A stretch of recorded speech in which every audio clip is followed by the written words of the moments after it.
Entrega teu caminho ao Senhor, confia nele, o mais ele fará. Tudo posso naquele que me fortalece. Os anjos do Senhor se acampam ao redor daqueles que o temem e os livra. O Senhor é o meu pastor, nada me faltará. Com esses pensamentos sagrados, nós começamos mais um dia, nos colocando nas mãos de Deus, pedindo a bênção do Senhor sobre cada um de nós. Queremos a cada dia vivermos mais para o reino celestial do que para essa terra. Quando acordamos, a nossa primeira intenção, os nossos primeiros pensamentos se voltam para o nosso Criador. Louvamos o nome dele, abrimos o nosso coração, estudamos a sua palavra, queremos a cada dia viver exclusivamente para o Senhor. Todos os dias nesse canal nós estudamos um capítulo da palavra do Senhor. E nessa manhã eu convido você a ter nas mãos a palavra de Deus no livro de Atos, capítulo 27, o versículo 1 e o versículo 2. Quando foi decidido que navegássemos para a Itália, entregaram Paulo e alguns outros presos a um centurião chamado Júlio da corte imperial.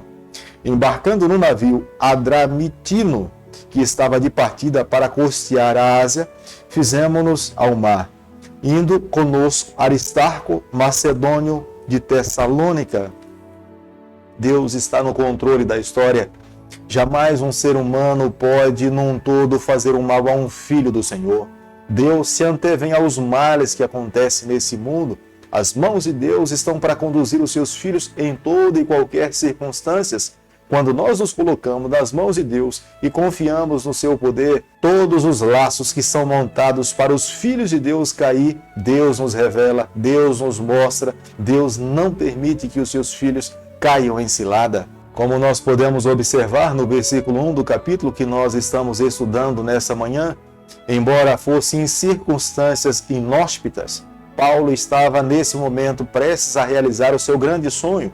Paulo planejava ir a Roma testemunhar do amor de Deus e nessas circunstâncias, como um prisioneiro, ele estava dentro de um navio e estava sendo levado para Roma para ser julgado lá. Adramitino era um porto que ficava na Mísia, na Ásia Menor. Era um centro comercial de importância, hoje fica na Turquia. Júlio era um centurião da corte imperial e sobre a sua responsabilidade estavam alguns prisioneiros, inclusive o apóstolo Paulo. Ele tinha a responsabilidade de transportar para Roma os prisioneiros que estavam saindo de Adramitino. A lei romana dava direito para que o prisioneiro romano, na sua companhia, fosse pelo menos 2 pessoas. O Dr. Lucas estava ali ao lado de Paulo e Aristarco era um amigo pessoal que tinha nas mãos a responsabilidade de escrever, de cuidar dos manuscritos do apóstolo Paulo. Paulo sempre deixava uma boa impressão sobre todas as pessoas que ele entrava em contato. Embora fosse prisioneiro, estava sendo levado para Roma. As pessoas que ele teve contato em Cesaré e em Jerusalém, elas guardaram as melhores impressões a respeito desse homem. Deus conduzia sua vida. Deus o usou como sendo um vaso para falar ao coração daqueles que ainda não tinham compreendido o plano da salvação. O centurião Júlio, que estava na responsabilidade de conduzir os prisioneiros para Roma, ele faz uma parada em Alexandria.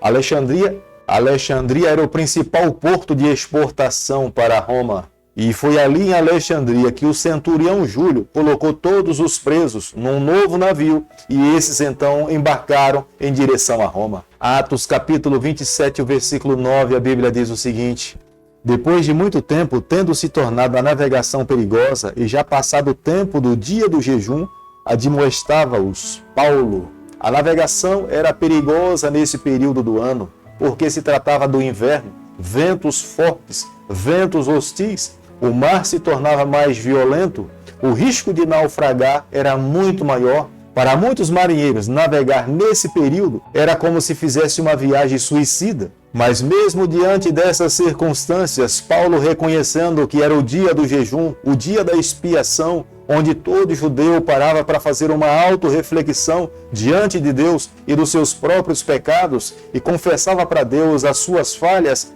Paulo aproveita para exortar todas as pessoas que estavam ao seu lado, inclusive os prisioneiros. Mas a situação da viagem se tornou mais difícil porque os ventos sopravam o contrário e eles não tiveram condições de manter-se na rota pela qual eles tinham planejado e tiveram que se refugiar numa ilhota chamada Clauda, que ficava a 32 quilômetros de Creta. Essa ilha criou condições para que todos os tripulantes pudessem se refugiar nesse período do inverno. Atos capítulo 27, o versículo 18, a Bíblia diz o seguinte: açoitados severamente pela tormenta, no dia seguinte já aliviavam o navio.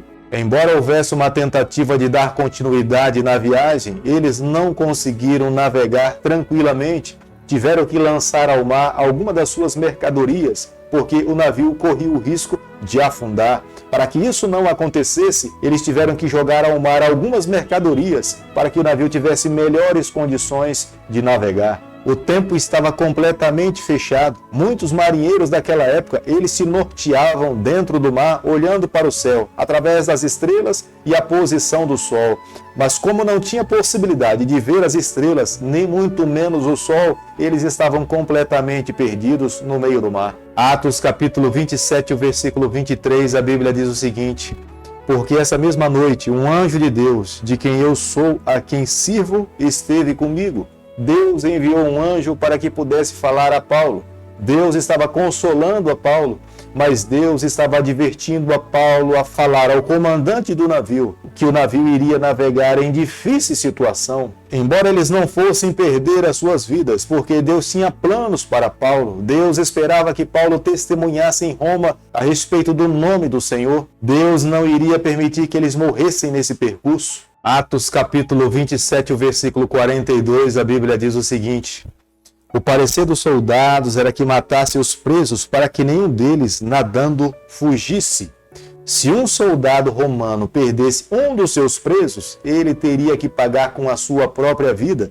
Diante dessas circunstâncias, o navio encalhado no meio do mar, numa ilha, eles tentando salvar as suas próprias vidas, eles não sabiam o que fazer com esses presos. Mas o centurião que conhecia o apóstolo Paulo impediu que os soldados matassem a Paulo, mas permitiu que ele fosse nadando e conseguisse até chegar à ilha e refugiar-se ali. O versículo 44 do capítulo que nós estamos estudando nessa manhã nos informa que nenhum tripulante daquele navio nesse período perdeu a sua vida, porque Deus poupou a todos.